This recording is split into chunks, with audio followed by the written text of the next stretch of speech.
Princess Vesper stands alone on a stage built for humiliation. The ceremony of 12 was supposed to find her a mate, but everyone knows the truth. It's a spectacle designed to justify her death. Born without a wolf voice, unable to howl or mind-link, Vesper has been locked in the Tower of Silence for 19 years. Her father, King Auric, is ashamed of her. Her kingdom believes she's cursed. 12 alphas have climbed the stairs, looked at her, and walked away, each rejection more brutal than the last. The 12th alpha tells the roaring crowd she should be put down like a dog. Vesper closes her eyes and waits for death. Then the earth shakes. A massive figure emerges from the mist. Rune, the warlord of the Deadlands, a scarred savage who has never spoken a word in public. The crowd expects violence. Instead, Rune approaches Vesper, drops to one knee and raises his hands. He signs in her secret language, the one she invented alone in her tower. Beautiful. The crowd gasps. Vesper's eyes widened in shock. No one else knows this language, how does he? Vesper learned early that silence had weight. Not the comfortable quiet of snowfall or the peaceful hush of dawn. This was the silence of erasure, of a child whose first cry never came, whose wolf never howled. The midwives had waited, hands pressed to her mother's dying chest, listening for the sacred sound that would prove the princess carried a soul. When Vesper's lips parted and nothing emerged, no wail, no whimper, not even breath loud enough to hear, the room itself seemed to recoil. Her father, King Auric, had stood in the corner with his jaw clenched so tight she would later learn he cracked a tooth. He didn't hold her. He didn't weep for his wife. He simply stared at the silent infant and said the words that would define 19 years of Vesper's existence. Take it to the tower. The Tower of Silence sat at the eastern edge of the palace grounds, built generations ago to house the kingdom's worst criminals before execution. 3 stories of gray stone, a single window facing the forest, and walls so thick that screaming, if Vesper could have screamed, would have died before reaching the courtyard below. It became her nursery, her schoolroom, her prison. She grew up with a rotation of tight-lipped servants who would not meet her eyes, tutors who taught her to read and write but forbade her from attending court, and a father who visited twice a year with the expression of a man inspecting livestock he intended to slaughter. He never signed to her. He never tried. On her 10th birthday, he stood in the doorway for 7 minutes without speaking, then left. She found a new lock on the outside of her door the next morning. The echoing valley worshipped sound, the morning howl that connected every wolf to the pack mind link, the song ceremonies where wolves harmonized their voices to honor the moon goddess, the royal address where King Auric's baritone commands rolled across the kingdom like thunder. Vesper heard all of it from her window, the chorus of belonging she would never join. In the pack mind link, wolves shared thoughts, emotions, memories. They were never truly alone. Vesper had never heard another voice inside her head, not once. She invented her sign language out of desperation when she was 9. A young servant girl, kinder than most, had been assigned to bring her meals. Vesper tried writing notes, but the girl couldn't read. So Vesper began using her hands. Simple gestures at first, a finger to her lips for quiet, a hand over her heart for thank you, palms pressed together for please. The servant girl watched, confused but patient, and slowly began to understand. They created a vocabulary between them, clumsy and imperfect, but it was the first time in Vesper's life that someone had tried to hear her. The girl was dismissed 3 months later. King Auric's orders. No one told Vesper why, but she understood. Her father didn't want her to have a language. He wanted her voiceless in every possible way. So she continued alone, refining the signs in the mirror, numbing emotions she had no one to share. Her hands became her voice, her rebellion, her proof that she existed even if no one was listening. She signed to the birds on her windowsill. She signed to the moon. She signed conversations she would never have, arguments she would never win, love confessions no one would ever hear. The memory of the dying boy came back to her most often in winter. She had been 12. A storm had ripped through the valley the night before, and from her window she watched the servants clear fallen branches from the forest path. That's when she saw him, a figure crawling through the underbrush, trailing blood. He collapsed 20 feet from the tree line, one arm stretched toward the palace as if begging for help he knew wouldn't come. Vesper's hands flew to the glass. She pounded until her palms bruised, but the servants below didn't hear. They never looked up at the tower. No one did. She tried to scream, tried to force sound from her throat until it burned, but nothing came. Just the familiar, suffocating silence. The boy was dying. She could see the wound in his side, the way his fingers clawed at the dirt. He was young, maybe 14, with dark hair matted with mud and rain. His clothes were torn, no pack insignia. An Omega, she realized. Alone, abandoned like she was. Vesper pressed both hands flat against the window and did the only thing she could. She signed. Her hands moved frantically, left, toward the stream. She didn't know if he could see her. She didn't know if he'd understand. But she kept going, shaping directions with her fingers, pointing toward the water source she knew ran west of the tower. Follow the stones, 3 large oaks, shelter beneath the roots. The boy's head turned. For one impossible moment, his eyes found hers. He was too far away for her to see his expression clearly, but she felt it. The recognition, the desperate understanding passing between 2 people the world had decided didn't matter. He watched her hands. She kept signing, slower now, deliberate. Water, safety, live. He nodded once, barely perceptible, then dragged himself in the direction she indicated. She watched until he disappeared into the tree line, until the forest swallowed him whole. She didn't know if he made it. She pressed her forehead to the cold glass and cried silent tears, her hands still moving in the empty room. Please survive. Please let someone live because I tried. She never saw him again. Over the years, she convinced herself she'd imagined the moment he looked up at her. That her signs had been meaningless gestures a dying boy humored in his final moments. That she'd watched someone perish and told herself a comforting lie about making a difference. But on the nights when the loneliness pressed too close, when the silence felt like drowning, she would stand at that same window and sign the words into the darkness. I see you. I will remember you. You mattered. She never expected anyone to sign them back. 19 years in the Tower of Silence taught Vesper that she was a mistake her father couldn't correct, and a daughter he couldn't love. The kingdom called her cursed. The servants called her the silent princess with pity in their voices. Her younger sister, Elara, born 2 years after their mother's death with a howl that shook the palace, called her nothing at all, pretending Vesper didn't exist. On the morning of her 19th birthday, King Auric visited for the 3rd time in her life. He stood in the doorway, expression carved from granite, and said, "The ceremony of 12 will take place in 3 days. You will present yourself to the alphas. If one claims you, you will leave and never return. If none do, you will be exiled to the Deadlands at dawn." He left before her hands could even begin to form a response. Vesper returned to her window and looked out at the forest where a boy had once bled into the earth. She signed to the empty air, her movements small and resigned. "I'm sorry I survived when you didn't. At least one of us should have made it out." The wind carried her words nowhere. It always had. 3 days later, they dressed her in white and led her to the stage. The stage had been built for humiliation. Vesper understood this the moment she saw it. A circular platform of white stone erected in the center of the palace courtyard, elevated high enough that every citizen in the echoing valley could witness what would happen there. 12 thrones carved from blackwood formed a semicircle behind a single chair draped in white silk. Her chair, the condemned seat. They had dressed her like a bride preparing for burial. The white gown hung off her shoulders, too large, making her look even more fragile than she was. Her silver blonde hair had been braided with winter roses, flowers used for funerals. She wore no jewelry except a thin silver collar around her neck. The kind used to mark Omega wolves awaiting judgment. The servants who prepared her had worked in complete silence, their hands efficient and cold. Not one of them met her eyes.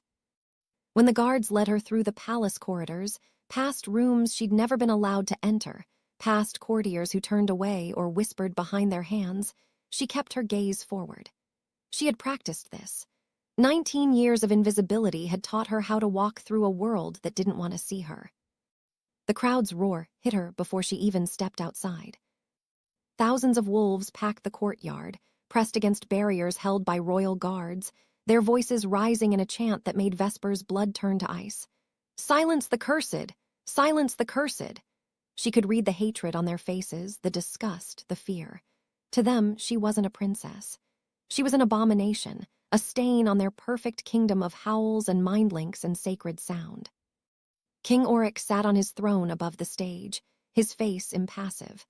Her sister Alara stood beside him in purple silk, her expression carefully neutral but her eyes bright with barely concealed satisfaction. This was the moment Alara had been waiting for, the final removal of the mistake that stood between her and the crown. The guards guided Vesper up the stone steps. Her legs trembled beneath the too long gown. When she reached her chair and turned to face the crowd, the noise became deafening. Someone threw a rotted vegetable that splattered at her feet. The guards did nothing. A herald stepped forward, his voice magically amplified to reach every corner of the courtyard. The ceremony of 12 begins. Princess Vesper, firstborn daughter of King Oric, cursed by the moon goddess with silence, shall present herself to the 12 alphas of the neighboring kingdoms. If one finds her worthy of claim, he shall take her as Luna. If all reject her, she shall be cast into the deadlands at dawn, as is the ancient law for those who bear no wolf voice. The crowd cheered like this was a festival. The first alpha climbed the stairs. Alpha Fenrir of the Northern Pax, a massive man with a red beard and cruel eyes. He circled Vesper once, examining her like livestock. She kept her hands folded in her lap, her breathing steady despite the terror crawling up her spine. He stopped in front of her, close enough that she could smell the wine on his breath. "Open your mouth," he commanded. Vesper obeyed. She had no choice. He peered inside, then laughed, a booming sound that carried across the courtyard. "Empty, broken, even her mouth is useless." He turned to the crowd and covered his ears with exaggerated mockery. "At least I won't have to hear her nag." The crowd erupted in laughter. He descended the stairs without looking back. The second alpha was worse. Alpha Torvin of the Eastern Shores didn't even approach her chair. He stood at the edge of the stage, looked at her once, and spat on the ground. "I don't claim defects." He left. Alpha after alpha climbed the stairs. Some circled her, some insulted her. Alpha Gregor of the Southern Plains threw a copper coin at her feet, payment for a beggar, not respect for a princess. "For your silence," he said. "At least you won't spend it on worthless words." The crowd howled with laughter. 3 hours passed. The sun climbed higher. The white gown offered no warmth against the wind that whipped across the exposed platform. Vesper's hands had gone numb, her legs aching from sitting perfectly still, while alpha after alpha delivered their verdicts. Some were creative in their cruelty. Alpha Kristoff forced her to stand and turn in a circle while he commented on every flaw he observed. Alpha Thuron didn't speak at all, just looked at her with such contempt that words would have been kinder. By the time the 11th alpha descended, Vesper had stopped feeling anything. The crowd's chants had become white noise. The cold had seeped so deep into her bones that she couldn't remember warmth. She had dissociated from her body, watching the scene from somewhere far away, as if this was happening to someone else. Then Alpha Davros climbed the stairs. She had heard of him. Everyone had. The wolf of the Western Mountains, they called him, young, ambitious, ruthless. He had consolidated 3 smaller packs under his rule in 2 years. He was handsome in the way predators were handsome, with sharp features and eyes like polished amber. He wore black armor etched with silver, and he moved with the confidence of someone who had never been denied anything. He approached her chair slowly, deliberately. The crowd quieted, sensing something different. Davros stopped directly in front of Vesper and crouched so they were eye level. For a moment, one fragile, foolish moment, she thought she saw something other than contempt in his expression. "Look at me," he said softly. She lifted her eyes to his. She could read lips. She'd had 19 years to perfect it. "I know what you are," he continued, his voice low enough that only she could hear. "I know about the silent speech. I know you're not cursed, you're powerful." Her heart stuttered. How did he know? "But I also know you're weak, untrained, a gift wasted on someone who's already given up." He stood and turned to address the crowd, his voice ringing clear and cruel. "A Luna who cannot howl is just a dog. Put her down." The courtyard exploded. The chant changed. "Put her down, put her down, put her down." Davros descended the stairs. and Vesper watched him go with the last shred of hope bleeding out of her chest. He had known. He had known she wasn't broken, and he'd rejected her anyway because she wasn't useful to him yet, because she was easier to dispose of than to defend. King Auric rose from his throne, his voice cutting through the chaos. 12 alphas have spoken. The princess is rejected by the laws of Moon and Pack. Guards escort her to the cliffs of judgment. She will be cast into the Deadlands before sunset. The crowd roared its approval. Vesper sat perfectly still in her white chair, her hands folded in her lap, her breathing shallow. She had always known it would end like this. From the moment she was born silent, she had been walking toward this cliff. The guards moved forward, their hands reaching for her arms. She closed her eyes and waited for the end. The ground shook. At first, she thought it was her imagination, her mind fracturing under the weight of terror. But the guards froze. The crowd's chanting faltered, then died completely. The silence that fell over the courtyard was so absolute it hurt. Vesper opened her eyes. In the distance, beyond the palace gates, a figure emerged from the mist like something out of a nightmare. Massive, dark, moving with the inevitability of a coming storm. The crowd parted without being asked, pressing back against the barriers, their faces draining of color. Hoofbeats, heavy, rhythmic, the sound of something that refused to be stopped. A warhorse, black as midnight, cantered through the gates. Astride it sat a man who looked like he'd been carved from shadow and violence. He wore black leather and furs, his face partially obscured by dark hair, his arms bare despite the cold and covered in scars that told stories of survival. He was enormous, even mounted. Vesper could see he would tower over every alpha on the stage. The warlord of the Deadlands, Rune. The one man in the world no kingdom dared to cross. He had come for her, and as his eyes locked onto hers across the distance, Vesper realized with cold certainty that whatever happened next, the ceremony of 12 was over. Rune dismounted in one fluid motion, his boots hitting the courtyard stone with a sound like a death knell. The warhorse, scarred and battle-worn like its master, didn't need to be tied. It simply stood, unmoving, as if even the animal understood the gravity of what was about to happen.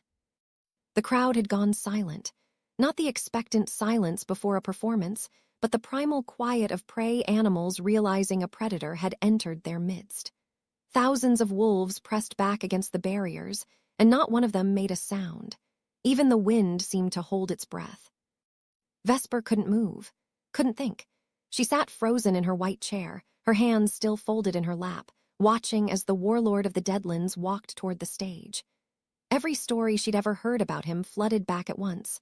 The man who had unified the savage packs of the Deadlands through blood and brutality, who spoke to no one, who walked into battle alone and emerged victorious over armies. They said he'd killed his own father for weakness. They said his wolf was so feral it couldn't distinguish between enemy and ally. They said he collected the bones of his enemies and built his throne from their remains. Looking at him now, Vesper believed every word.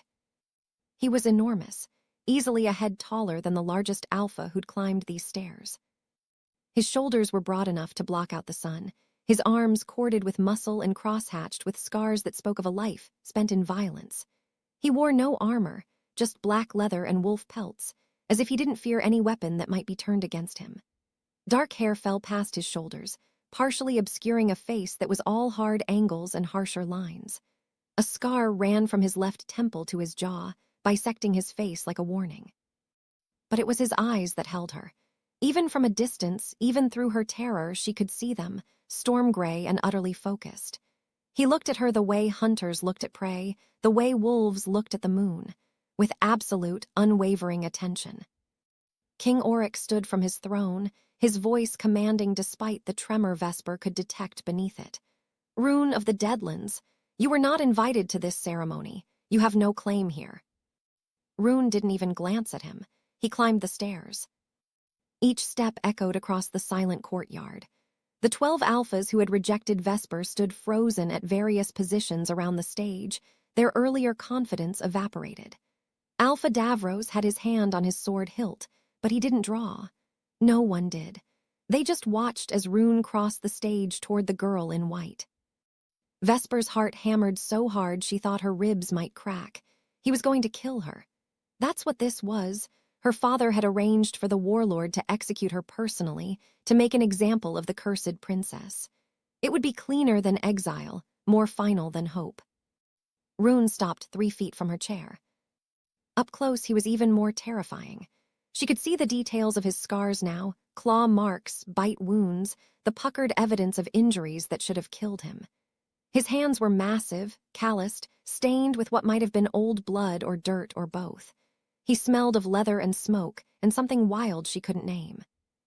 He looked down at her, and Vesper forced herself to meet his gaze. If she was going to die, she would do it with her eyes open. Then the warlord of the Deadlands did something no one expected. He dropped to one knee. The crowd gasped, a collective intake of breath that rippled through the courtyard like wind through grass. Alpha Davros took a step forward, confusion breaking through his usual composure. Even King Auric leaned forward from his throne, his expression shifting from fear to bewilderment. Rune raised his hands slowly, deliberately. His fingers moved with surprising grace for someone so large, forming shapes that Vesper recognized instantly because she had invented them. Her breath caught. Her heart stopped. He was signing.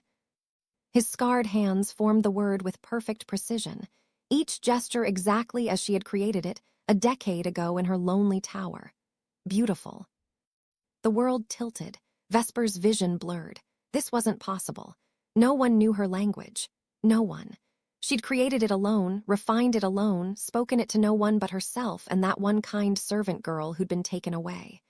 The dying boy in the forest had watched her hands, but he couldn't have. He'd been too far away, too wounded. He disappeared into the trees and...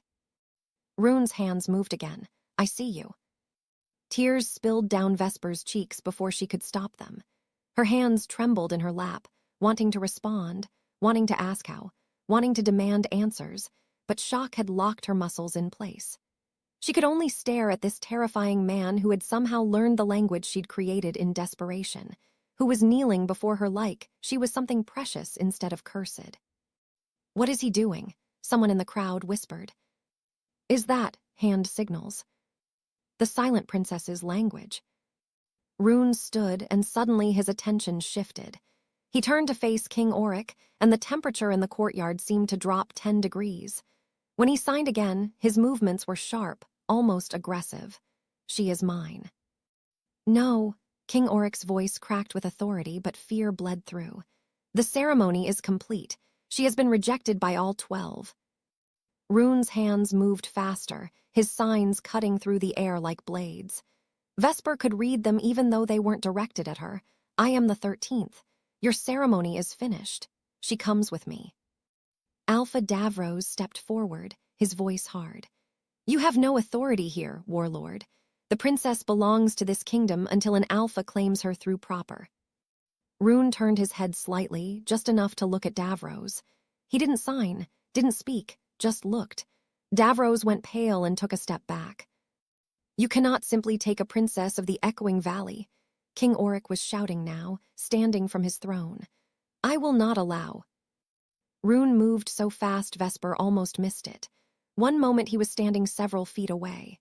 The next, he had closed the distance between them, his massive frame blocking out everything else.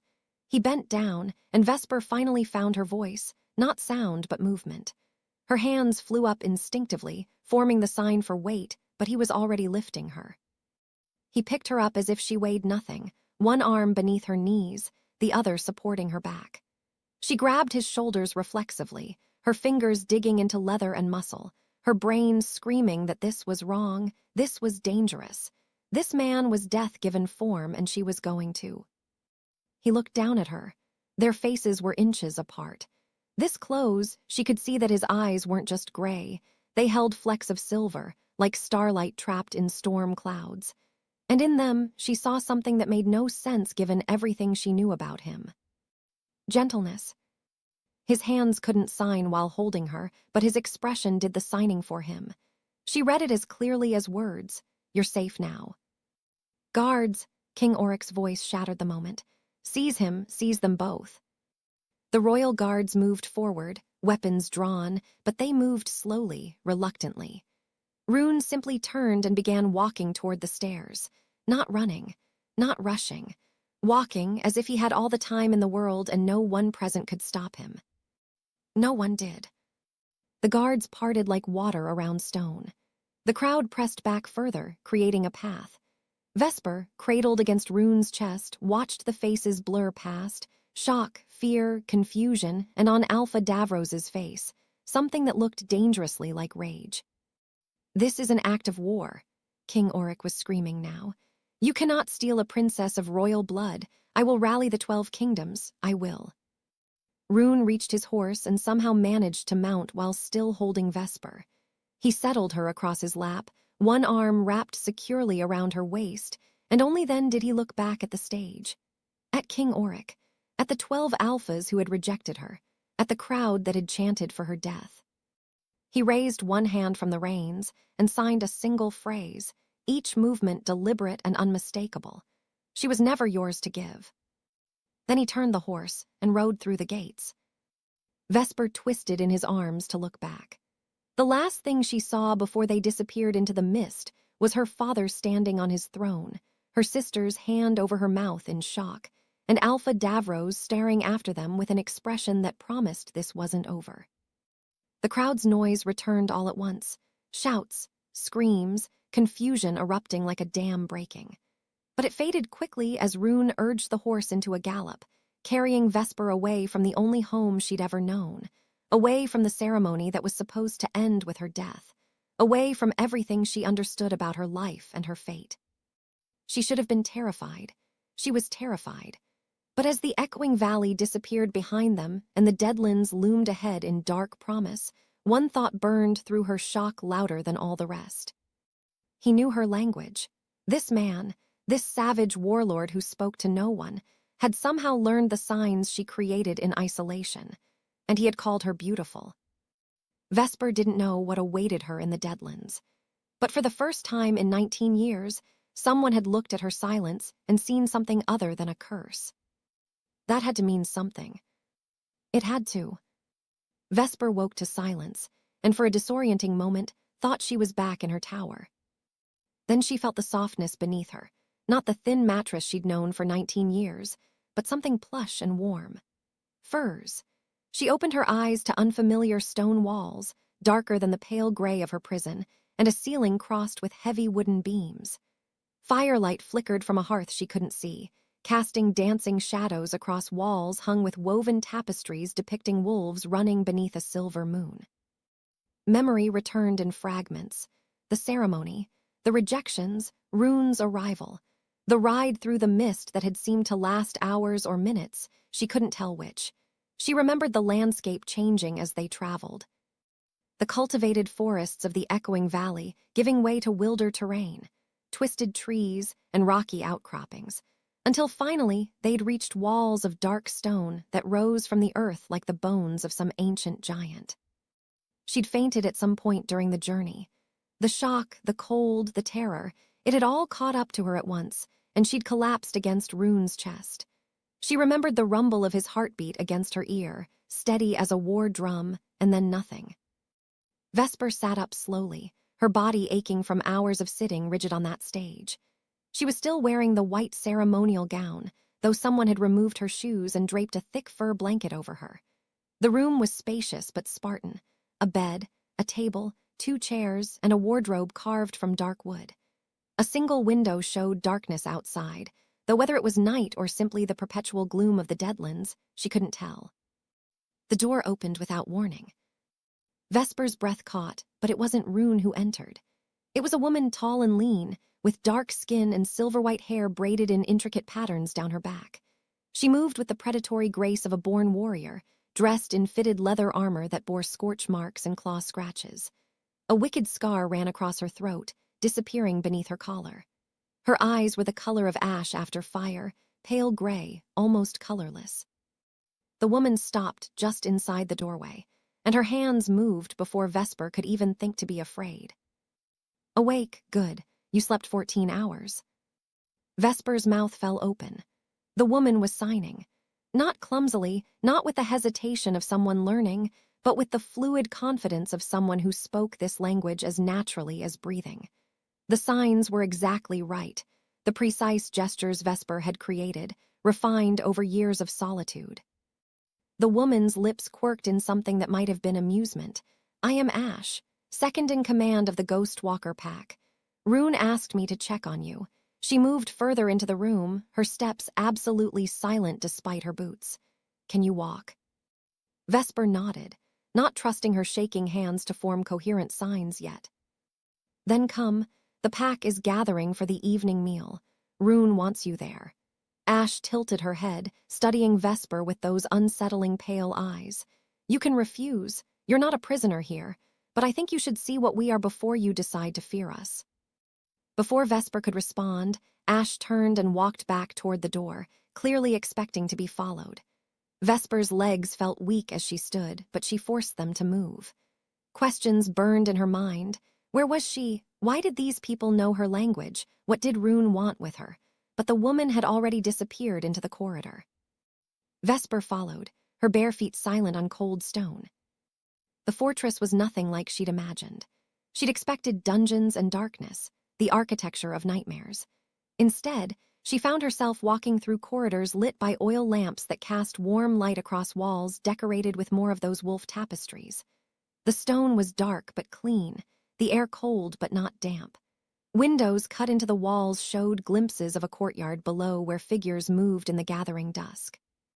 Ash led her down a winding staircase and through an archway that opened into an enormous hall.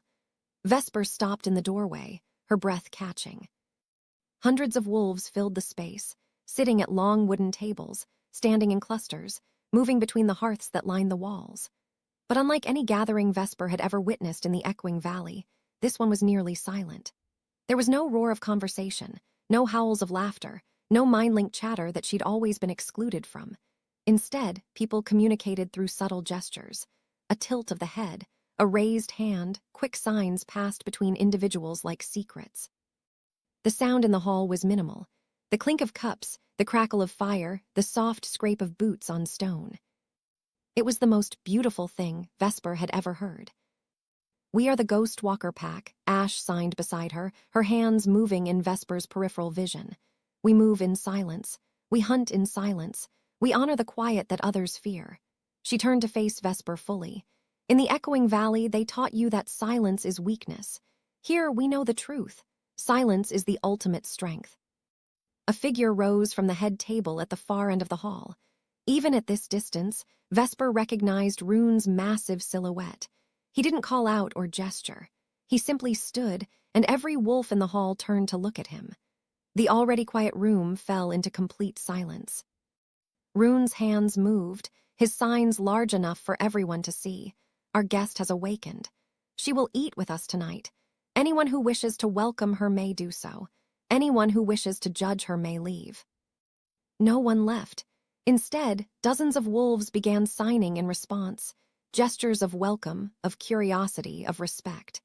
Vesper could barely process what she was seeing. An entire pack communicating in her language, the language she'd thought was hers alone, and they were using it to welcome her instead of mock her. Ash touched her shoulder gently. "Come, you should eat. You're shaking." Vesper realized she was. She followed Ash between the tables, hyper-aware of every eye that tracked her movement. But unlike the crowd at the ceremony, these wolves didn't stare with contempt. They looked at her with interest, with acceptance, and in some cases, with something that looked almost like recognition. Ash guided her to the head table where Rune stood waiting. He'd changed from his travel leathers into a simple black tunic, his long hair pulled back, making the scar on his face more prominent. He gestured to the chair beside his, and Vesper sank into it gratefully, her legs finally giving out. A younger wolf, barely 20, with warm brown skin and kind eyes, brought a plate of food and set it before her. He signed as he did. "Welcome, Princess. We're honored to have you." Princess, not cursed one, not the silent mistake. Just Princess, said with genuine respect. Vesper's hands trembled as she signed back. "Thank you." The words felt rusty, uncertain. She hadn't signed to another person in years. The young wolf's face broke into a bright smile. He signed something else, quick and enthusiastic, but Vesper's exhausted mind couldn't follow. He seemed to realize this and slowed down. "I'm sorry. I talk too fast. My mother says I do that." He gestured to an older woman at a nearby table who was watching with fond exasperation. Rune's hand came down on the young wolf's shoulder, not hard, but firm enough to be a gentle reprimand. The wolf grinned sheepishly and retreated. Then Rune sat beside her, and Vesper became acutely aware of his presence.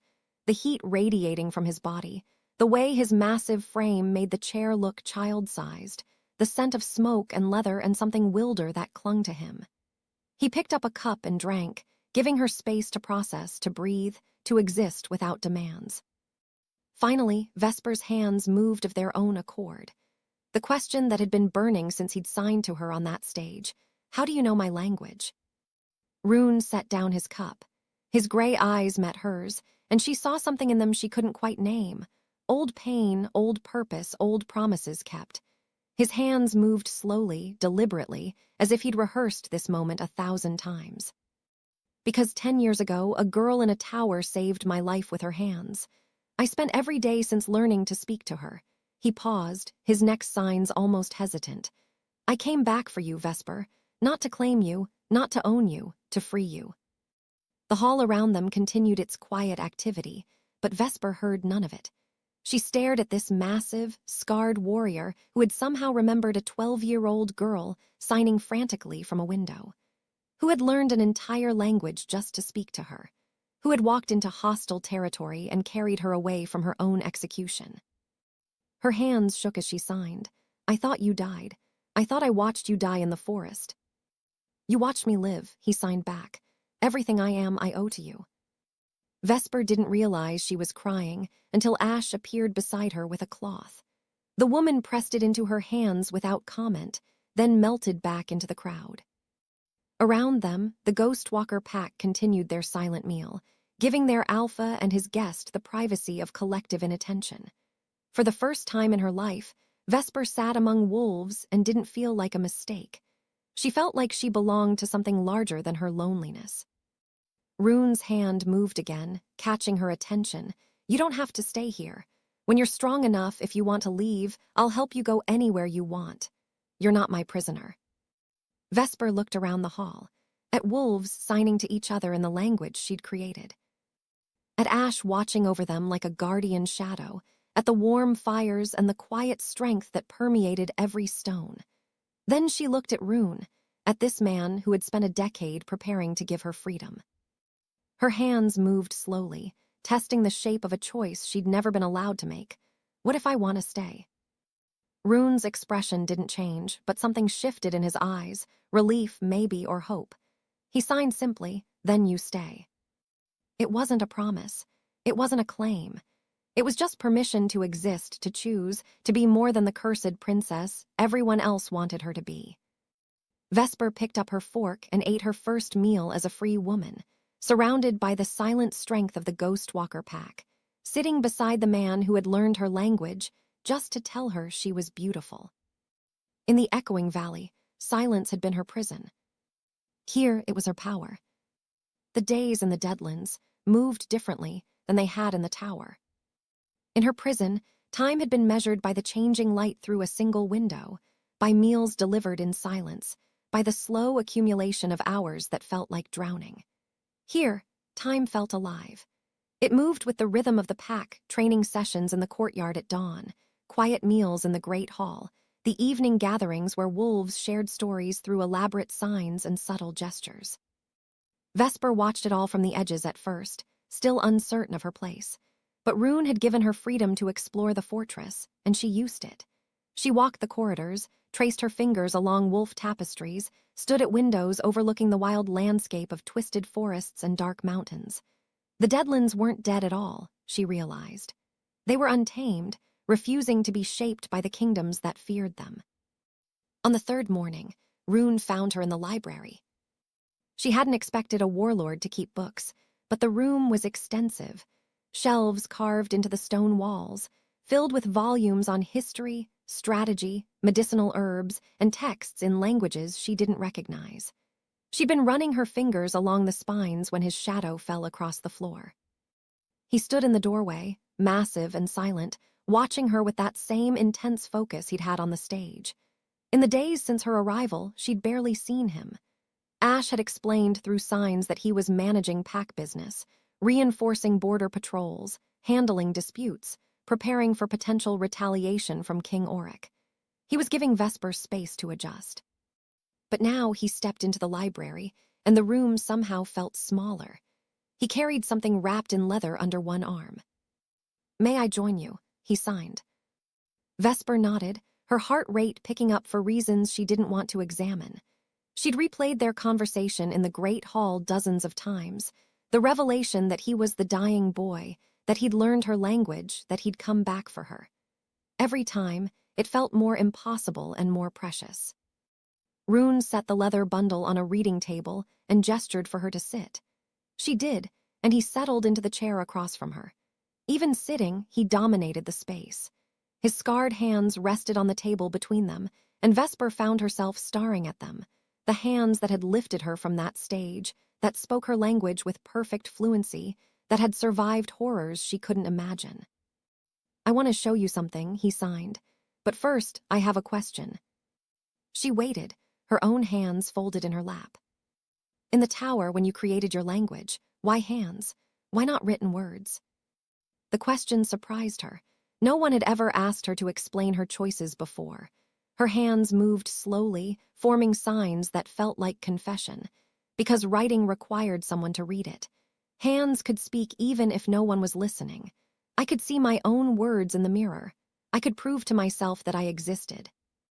Rune's expression softened, a barely perceptible shift, but she was learning to read him. And the signs themselves. Why these shapes, these movements?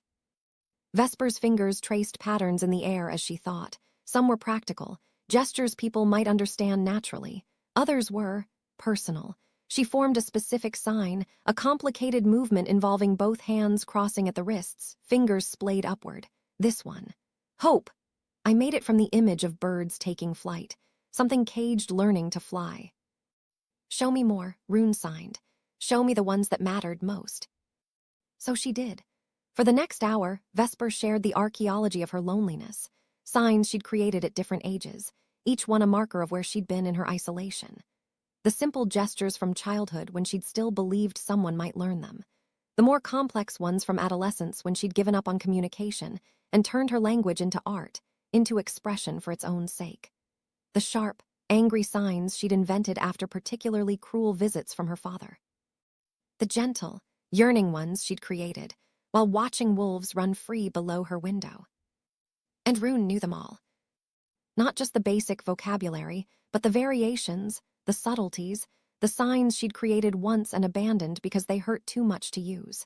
He knew the sign for forgotten that looked like smoke dispersing. He knew her sign for sister, a gesture that incorporated both connection and distance, blood that didn't recognize blood. He knew the sign she'd made for father that looked like a wall being built. "How," she finally signed, her hands trembling with emotion she couldn't name. "How do you know signs I only used once? Signs I made years ago and never repeated." Rune's jaw tightened. He reached for the leather bundle he'd brought and unwrapped it carefully. Inside were dozens of pieces of parchment, old, worn, covered in sketched figures, hand positions, movement diagrams, notes in handwriting that had grown more confident over the years. "After you saved me, I came back," he signed. "Not to the tower. I was too weak, too young, not worthy yet. But I came back to the forest. I watched from the trees. I watched you in your window, and I learned." Vesper's breath caught. For how long? 2 years. His signs were steady, unflinching. "Every day I could spare. I watched you practice your language. I sketched your hands, memorized every movement. When winter came and I couldn't see you clearly through the ice, I practiced what I'd learned until spring returned. I filled journals with your signs, studied them like sacred texts." He paused. "I know it sounds." Devoted, Vesper signed before she could stop herself. Not creepy, not obsessive. Devoted. Because that's what it was, 2 years of a young man's life spent learning to speak to a girl who'd saved him, preparing for a moment he must have known was years away. Rune's shoulders relaxed slightly. When I was strong enough, when I'd built something worth offering, I planned to come to you properly. But then I heard about the ceremony. His hands moved faster, anger bleeding into his signs. I heard your father was going to have you killed, so I came early. I came unfinished. I came because I couldn't let you die thinking no one cared that you existed. Vesper's eyes burned. She wanted to respond, but her hands felt too full of emotion to form coherent shapes. Instead, she reached across the table and placed her palm over his. The contact sent electricity up her arm. She'd barely touched another person in 19 years, and the warmth of his skin against hers was almost overwhelming. Rune went very still. He looked down at their hands, then back up at her face, and for the first time since she'd met him, she saw vulnerability in his expression.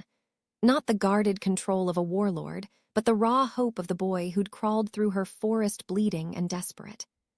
She withdrew her hand slowly and signed, "Show me what else you learned."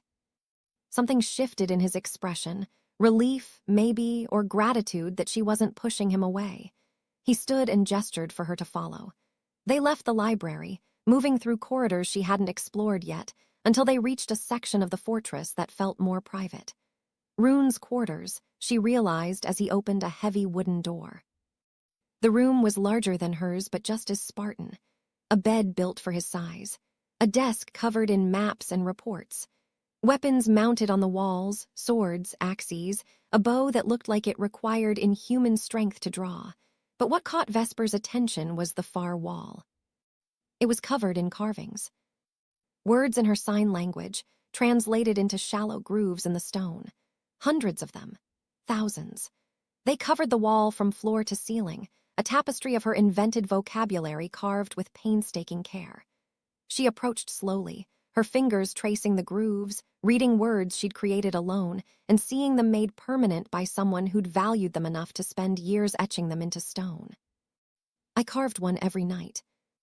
Rune signed behind her, "To remember, to keep your language alive even when I couldn't see you practicing it, to have something of you with me." Vesper's fingers found a carving near the center of the wall at eye level. The sign for hope, the one she'd just explained to him, the birds taking flight from a cage. She remembered creating it. She'd been 14, standing at her window during a storm, watching lightning split the sky. She'd signed it once to her reflection and never used it again because hopping hurt too much. But here it was, preserved in stone, made eternal by someone who'd been watching from the shadows. "This one," she signed, her hand still touching the carving. "I only made this sign once. How did you see it?" Rune moved to stand beside her, so close she could feel the heat of him. His hand came up to touch the same carving, his scarred fingers tracing the grooves below hers. "It was the last sign I saw before I had to leave, before I had to go north to survive the winter. I was 15. You were 14. There was a storm, and you stood at your window and made this sign to the lightning." His other hand moved to sign. "I carved it that night so I wouldn't forget. So I'd remember that even in your cage, you still believed something better existed." "I stopped believing that," Vesper signed honestly. "By the time the ceremony came, I'd accepted that hope was just another word for delusion." Rune's hand dropped from the wall. He turned to face her fully, his expression fierce. "Then let me believe it for both of us. Let me be your hope until you remember how to hope for yourself." It was the most words he'd strung together since she'd arrived, the most emotion he'd let show. And standing in his room, surrounded by the language she'd created etched into his walls, Vesper realized something that terrified and thrilled her in equal measure. This man, this warlord, this savage, this legend that kingdoms feared, loved her, had loved her for 10 years, had built his entire life around the moment he could speak to her in the language only they shared. Her hands trembled as she signed. "Why me? You saw me for 2 years. You know I'm not special. I'm just a cursed princess who couldn't even save herself." "You're wrong." His signs were sharp, definitive. "You saved a dying boy with nothing but your hands and your hope. You created beauty in isolation. You survived 19 years of cruelty without letting it poison you." He stepped closer, and she had to tilt her head back to maintain eye contact. "You are the strongest person I've ever known. And your silence isn't a curse, Vesper. It's a choice. The world just wasn't ready to hear what you'd say when you finally decided to speak." Vesper's breath caught. No one had ever called her strong. No one had ever suggested her silence was anything but a deficit. But here was Rune, who'd spent a decade studying her, telling her she'd been powerful all along. "Teach me," she signed. "Teach me to be as strong as you think I am."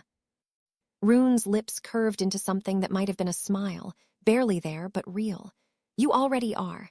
I just need to help you remember."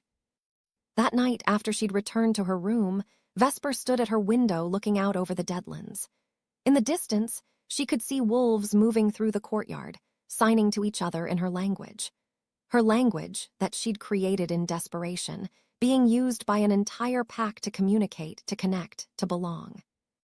And in his quarters, Rune stood before his wall of carvings, his fingers tracing the word for hope, remembering the girl who'd given him a reason to survive and the woman she'd become. Between them, a language built from loneliness was becoming something else entirely. It was becoming love. The Raven arrived 3 weeks after Vesper's arrival in the Deadlands. She was in the training yard with Ash, learning defensive stances, not because Rune demanded it, but because she'd asked. 19 years of helplessness had left her hungry to protect herself, to be more than a victim waiting for rescue. Ash was a patient teacher, correcting Vesper's form with gentle touches and signed encouragement, never pushing too hard. The raven's cry cut through the morning air like a blade. Every wolf in the yard stopped moving. Vesper looked up to see the bird circling the fortress, black wings stark against the gray sky, and felt ice slide down her spine. Ravens were messengers in the wolf kingdoms, and they never brought good news.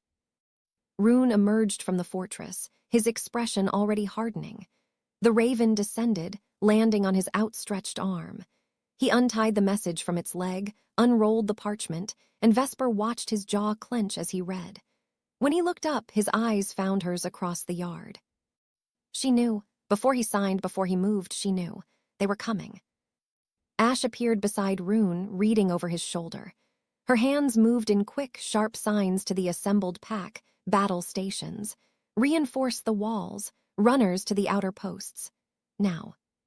The Ghostwalker pack moved like water, every wolf flowing toward their assigned positions without panic, without noise. Within minutes, the training yard had emptied. Only Vesper remained frozen in place, her heart hammering. Rune crossed the distance between them in long strides.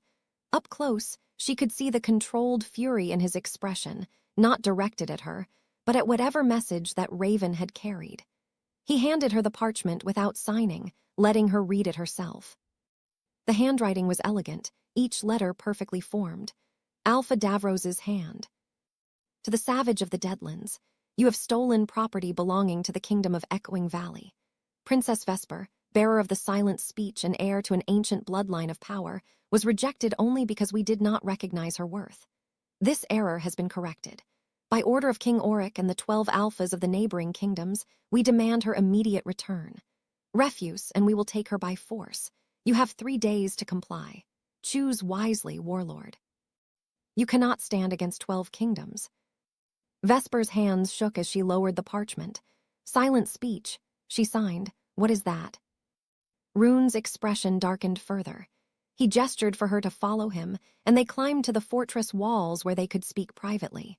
The Deadlands stretched before them, dark forests, jagged mountains, a landscape that refused conquest.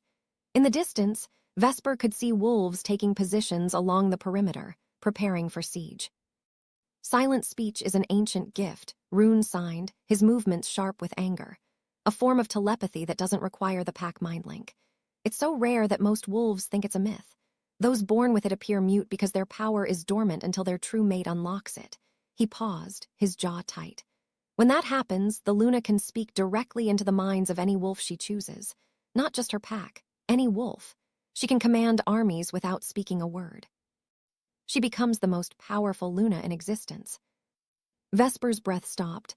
That's why I can't howl, because I have this gift. Yes, your father either didn't know or didn't care to find out. But Alpha Davros knew. I saw it on his face during the ceremony. He'd researched you, discovered the truth. He rejected you because you hadn't manifested the power yet, because he thought you were useless. Rune's hands moved faster. But now that I've claimed you, now that you've left with me, he's realized his mistake. A true mate bond can trigger silent speech. He thinks I'm trying to unlock your power for myself. Are you? The question came out before Vesper could stop it. Rune's hands stilled.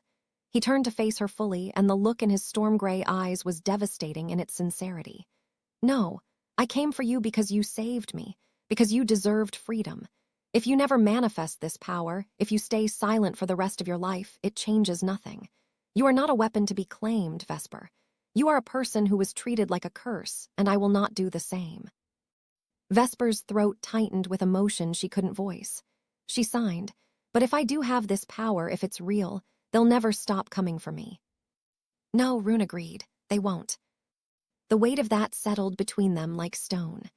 Vesper looked out over the walls at the pack preparing for war, at wolves who had welcomed her without question, who had taught her that silence was strength, who had given her the first true home she'd ever known. And now she was going to bring war to their doorstep. I should go back, she signed, the words tasting like ash. If I return willingly, they won't attack. Your pack will be safe. No, Rune's hand caught her wrist, not hard, but firm enough to stop her from signing further.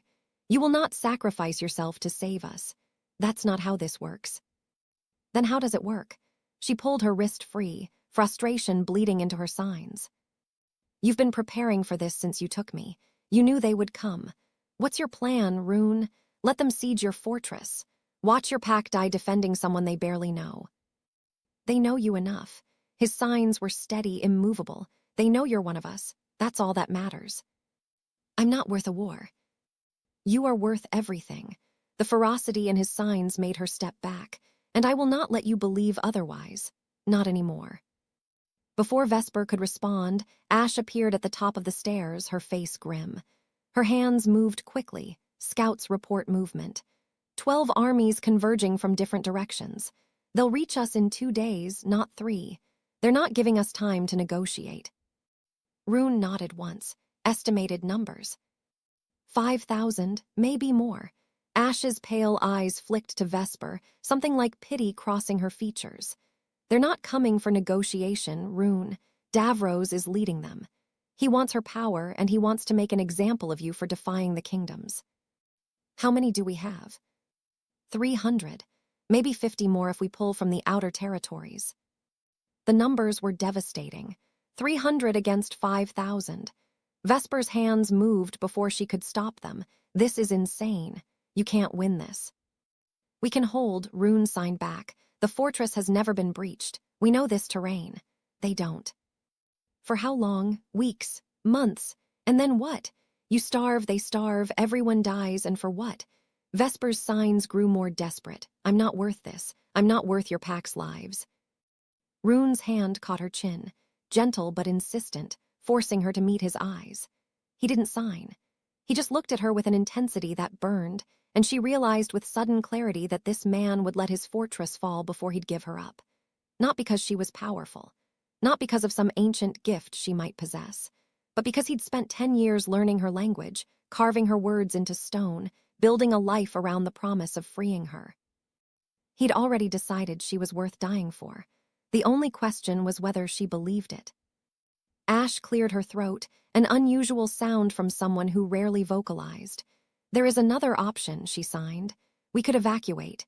Take Vesper north, deeper into the Deadlands where they won't follow. Let them siege an empty fortress. And abandon our home. Rune's signs were sharp with rejection. Better than dying for it, Ash countered. Homes can be rebuilt. Pack members can't. They stared at each other, warlord and second-in-command, years of partnership playing out in the tension between them. Finally, Rune looked away. Gather the council. We vote. As Ash left to summon the pack's leadership, Vesper grabbed Rune's arm. There's a third option, she signed. Let me manifest the power. If silent speech is real, if I can unlock it, maybe I can end this without bloodshed. You don't know how to trigger it. It could take years. It could never happen. Then teach me. You said I was strong. Prove you meant it. Help me become what they're afraid of. Her hands moved with growing conviction. If I'm supposed to be the most powerful Luna in existence, maybe it's time I started acting like it. Rune studied her face for a long moment, and Vesper saw the war in his expression, the desire to protect her warring with the knowledge that keeping her safe meant keeping her weak. Finally, his hands moved. If we do this, if we try to unlock your power, it will hurt. True mate bonds form through connection, through trust, through opening every locked door in your soul. Are you ready for that? Vesper thought about the tower, about 19 years of locked doors, about every time she'd been told she was worthless and cursed and broken. She thought about the wall of carvings in Rune's room, about a dying boy who'd spent a decade preparing to speak her language, about a pack that had welcomed her silence as strength. I'm ready, she signed. I'm done being something that happens too. I want to be someone who makes things happen. Rune's expression shifted, pride, fear, determination all warring across his scarred face. He extended his hand, palm up, an offering, not a demand. Vesper placed her hand in his, and for the first time since leaving the echoing valley, she chose to fight instead of flee. Then we begin tonight, Rune signed with his free hand. Before the armies arrive, before the siege begins, we unlock what's been sleeping inside you, and we show them that the silent princess they rejected is the only voice they should have feared. In the distance, storm clouds gathered over the mountains, dark and heavy with the promise of violence. Somewhere beyond those peaks, 5,000 wolves marched toward the Deadlands, toward war, toward the girl they'd thrown away and now desperately wanted back. They were about to learn why you should never underestimate the power of someone who has nothing left to lose. Vesper squeezed Rune's hand once, then released it. Her hands moved with steady purpose. Let them come. I'm not afraid anymore. It was the first lie she'd ever told him. She was terrified. But maybe courage wasn't the absence of fear. Maybe it was signing your truth into the darkness and hoping someone would hear it. Rune had been hearing her for 10 years. It was time to let everyone else listen. They came with the dawn. Vesper stood on the fortress walls beside Rune, watching 5,000 wolves emerge from the mist like ghosts coalescing into flesh. 12 banners flew above 12 separate contingents, each alpha commanding their own army, their own piece of the force that had come to tear her away from the only place she'd ever felt safe. The northern pack's red wolf, the eastern shore's silver wave, the western mountain's black eagle that marked Alpha Davros's forces, positioned at the front, closest to the gates. They surrounded the fortress completely, a ring of steel and fur and hostile intent. Vesper could see siege equipment being assembled, rams, towers, catapults that would hurl stones at walls that had stood for centuries. The morning sun caught on thousands of drawn weapons, turning the valley into a field of deadly light. Behind her, the Ghost Walker pack prepared in silence. 300 wolves against 5,000. The mathematics of annihilation. Rune hadn't slept. Neither had Vesper. They'd spent the night in his quarters, attempting to trigger her silent speech through methods Ash had researched in ancient texts. Meditation, breathing exercises, Rune holding her hands and trying to forge a connection through sheer will. Nothing had worked. The power remained locked inside her, dormant and unreachable, while the armies drew closer with every passing hour. Now, watching the siege lines form, Vesper felt the full weight of her inadequacy. She told Rune she was ready to be powerful, ready to fight, but the truth was she didn't know how. 19 years of silence couldn't be undone in a single night. A horn blast shattered the morning quiet, deep, resonant, unmistakably Alpha Davros's signal. A single rider broke from the western mountains contingent, carrying a white flag, the Parley banner. Rune's hand found Vesper's shoulder, a brief touch of reassurance before he descended the stairs to meet the messenger at the gate. Vesper stayed on the wall, watching as a young wolf in Davros's colors approached. The messenger shouted loud enough for everyone to hear, his voice echoing across the valley. By order of the 12 Alphas and King Auric of the Echoing Valley, the witch known as Princess Vesper is to be surrendered immediately. Comply, and your pack will be spared. Refuse, and we will tear down these walls stone by stone until nothing remains. Witch, they were calling her a witch now. The cursed princess had become a prize worth killing for, and they'd rewritten her story to justify their violence. Rune didn't respond verbally. Instead, he raised his hands and signed, large, deliberate movements that Vesper could read even from her position on the wall. She is not property to be surrendered. Leave now, or learn why the Deadlands have never been conquered. The messenger stared at Rune's hands, confusion crossing his face.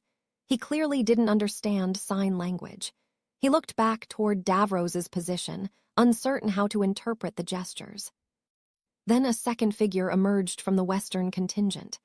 Alpha Davros himself, recognizable even at this distance by his black armor and the arrogant confidence in his stride.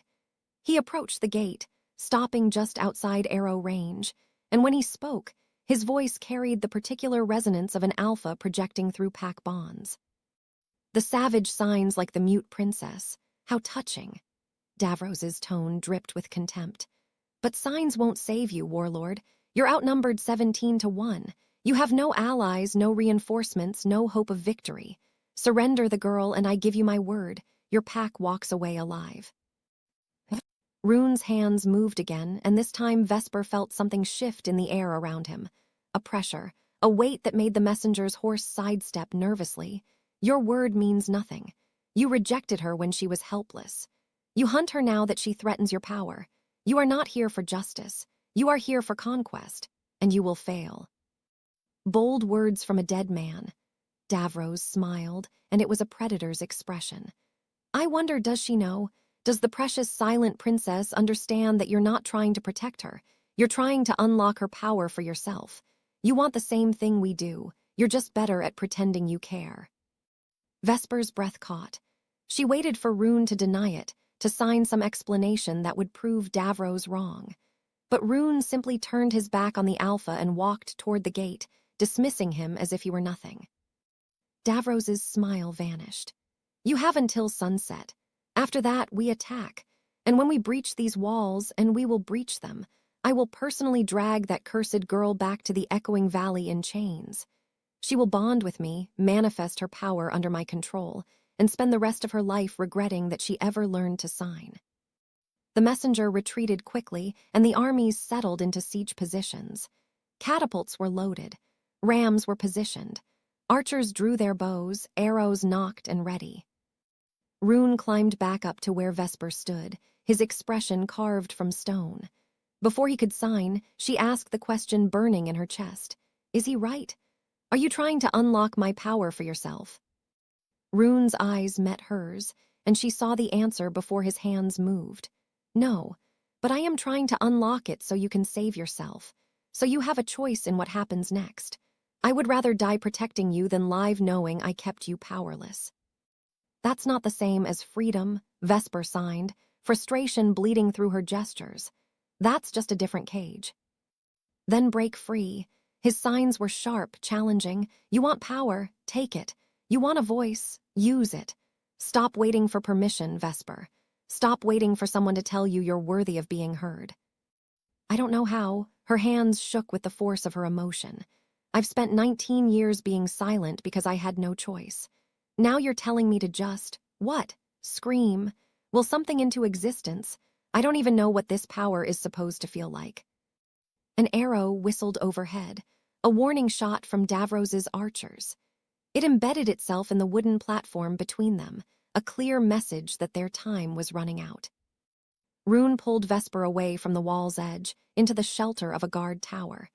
His hands moved with fierce intensity. It feels like everything you've never been allowed to say, every word you swallowed, every scream you couldn't release, every thought you had to keep locked away because no one would listen. Silent speech isn't about making sound, Vesper. It's about being heard. But I've never been heard, she signed back, tears threatening. I don't know what that feels like. Yes, you do. Rune's hand came up to rest over her heart, and even through her leather vest, she felt the warmth of his palm. Right here. That burning feeling you get when you're angry and can't express it. That ache when you're lonely and can't reach out. That golden warmth that spreads through your chest when you finally connect with someone. That's your voice, Vesper. It's been there all along. You just learned to keep it so quiet that even you stopped hearing it. Vesper closed her eyes, trying to feel what he was describing. For a moment, there was nothing, just her usual silence, her familiar emptiness. Then, like a candle being lit in a dark room, she felt it. A warmth spreading from her chest outward. Not heat exactly, but presence. Weight. Power. Her eyes snapped open, panic flooding through her. The warmth surged in response to her fear, growing stronger, almost painful. Stop, she signed frantically. I can feel it. Make it stop. Don't fight it, Rune signed, his other hand coming up to steady her. Let it exist. Let yourself exist. But the warmth was becoming overwhelming, like something living trying to claw its way out of her chest. Vesper's breathing quickened. She could feel something building, some massive force that had been compressed inside her for 19 years, and now that it was waking, she didn't know how to control it. Images flashed through her mind. Everyone she'd wanted to scream at, every moment she'd been helpless, every second of isolation and pain and rage she'd never been allowed to express. The warmth turned to fire. Golden light began to leak from her hands. I can't control it, she signed desperately. Rune, I can't. You don't need to control it, you need to direct it.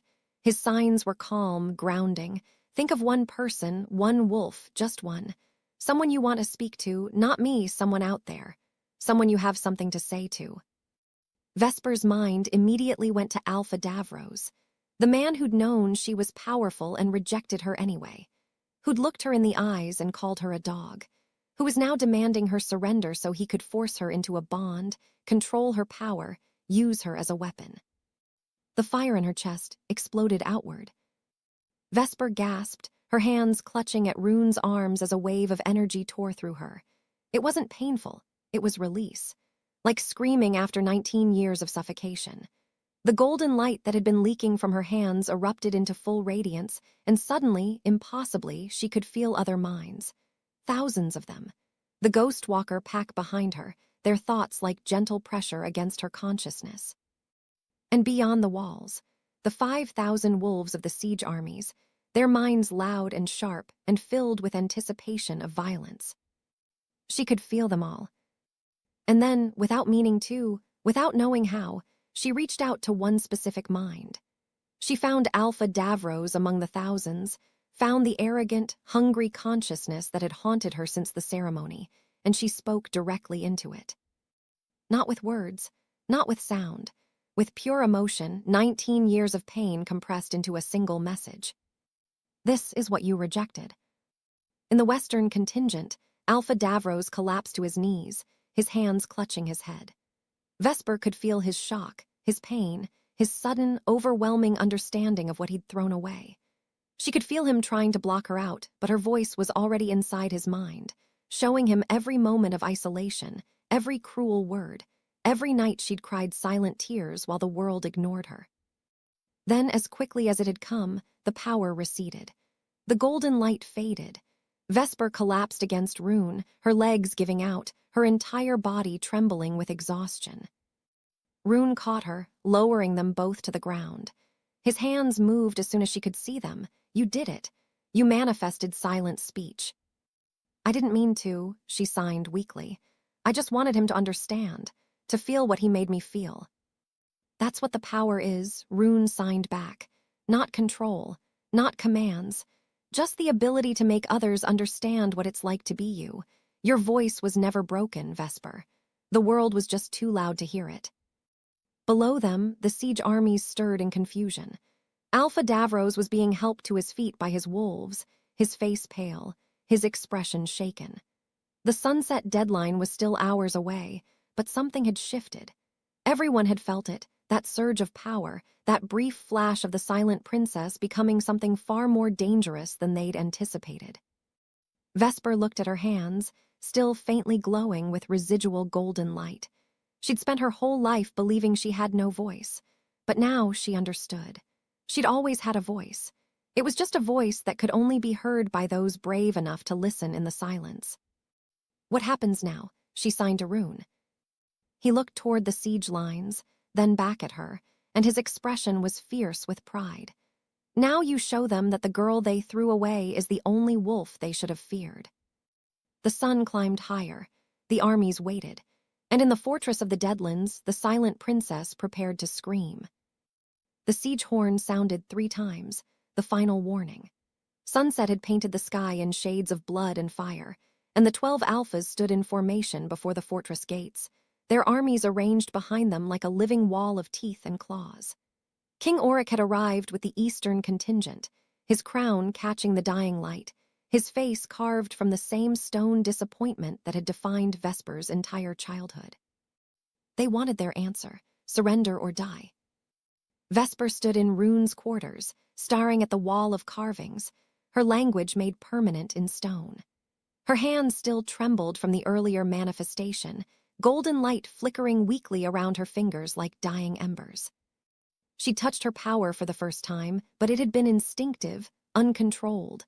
One burst of emotion directed at Davros, and then nothing.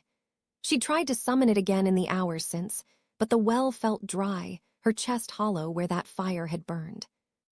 Ash appeared in the doorway, her pale eyes grim. They're forming ranks. This is it. Rune wants you in the inner keep where you'll be protected when they breach the walls. When not if, Vesper signed. We can hold for a few days, maybe a week, but 300 against 5,000? Ash's signs were brutally honest. We're not winning this fight, Vesper. We're just deciding how many of them we take with us. Vesper's hands stilled. She looked at the carvings again, at Hope carved at eye level, at Survive near the ceiling, at Remember down by the floor where Rune's hand must have ached from reaching. 10 years of devotion etched into stone. An entire pack welcoming her silence as strength. People who'd chosen to stand between her and annihilation. She signed to Ash. Where's Rune?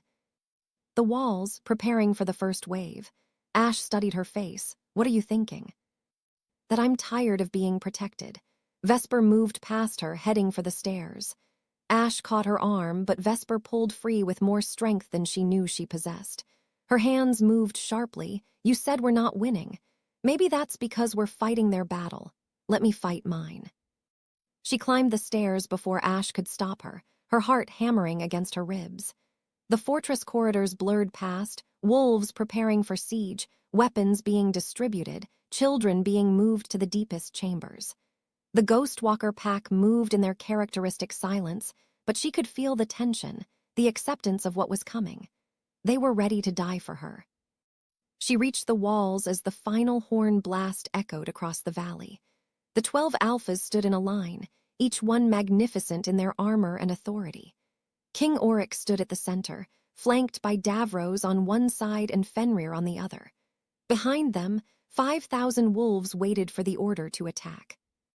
Rune stood alone at the battlements, his massive silhouette dark against the burning sky.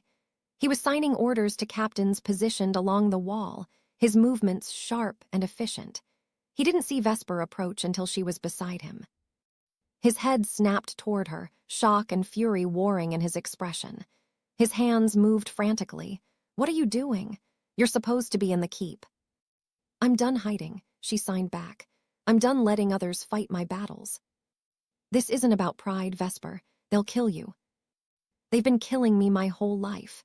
Her signs were steady despite the fear clawing at her throat. Just slower. This way, at least I get to look them in the eye while they do it. Below, Alpha Davros's voice boomed across the valley, magically amplified. Your time is up, Warlord. Send out the girl, or we will take her from your corpse. Rune's hand caught Vesper's wrist, not roughly, but with desperate intensity. Please, let me keep you safe. That's all I've wanted for 10 years. Just let me. She pulled her hand free and signed something that made him go still. You can't save me from this, Rune, but you can let me save myself. She turned and walked to the edge of the battlements where everyone below could see her.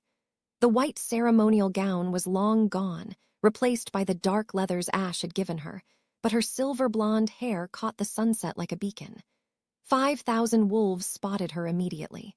A ripple of recognition moved through the armies, the silent princess, the prize they'd come to claim. King Auric stepped forward, his voice carrying across the distance. Vesper, daughter, I have come to bring you home. These savages have deceived you, poisoned your mind against your family. Return to us and all will be forgiven. Vesper's hands clenched on the stone. Forgiven, as if she were the one who'd done something wrong, as if 19 years locked in a tower had been her choice. Beside her, Rune signed urgently, "You don't have to do this. We can still evacuate. We can run." No, Vesper signed back, her movements slow and deliberate. "I'm done running. I'm done being silent because they want me to be. I'm going to be silent because I choose to be." She placed both palms flat against the stone battlements and closed her eyes. The power didn't come gently this time. It erupted from her chest like a dam-breaking, golden light exploding from her hands and racing along the fortress walls.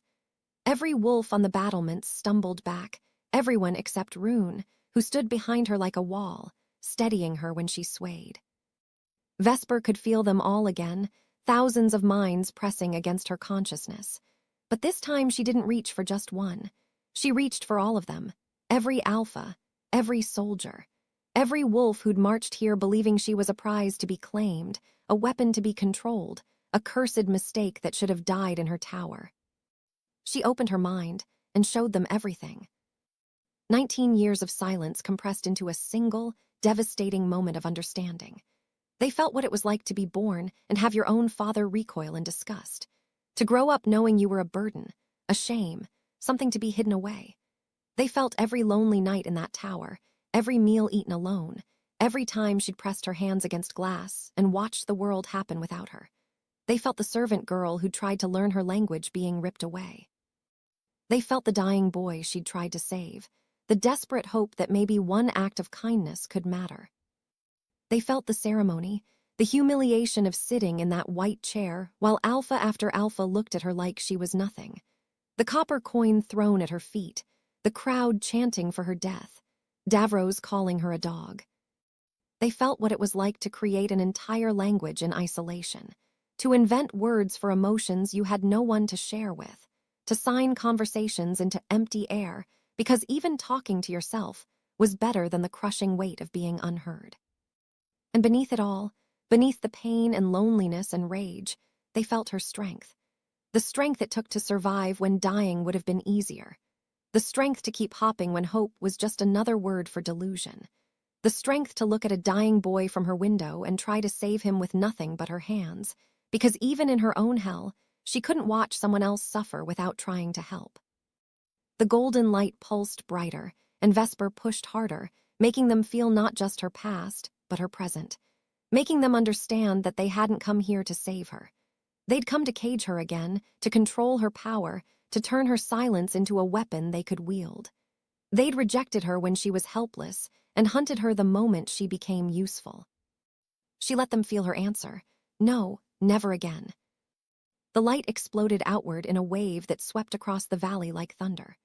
5,000 wolves collapsed to their knees simultaneously, their minds overwhelmed by the force of 19 years of suppressed voice being unleashed all at once. Alphas who'd commanded armies fell like puppets with cut strings. King Auric clutched his head and screamed, the first sound Vesper had ever heard him make that wasn't cold command. Even the horses panicked, rearing and bolting, scattering weapons and supplies. On the fortress walls, the Ghostwalker pack stood untouched. Vesper's power had recognized them as allies, had flowed around them like water around stone. They watched in stunned silence as the siege army crumbled beneath the weight of the silent princess's voice. Vesper held it for 10 heartbeats, 10 seconds of pure, overwhelming truth, and then released it. The golden light faded, the connection severed. She collapsed backward and Rune caught her, lowering them both to the stone walkway. Her body shook violently, her nose bleeding, her consciousness fractured from the effort of touching that many minds at once. But she'd done it. She'd made them hear her. Below, the armies slowly recovered. Wolves pulled themselves to their feet, their faces pale, their eyes haunted. They'd felt her, all of them.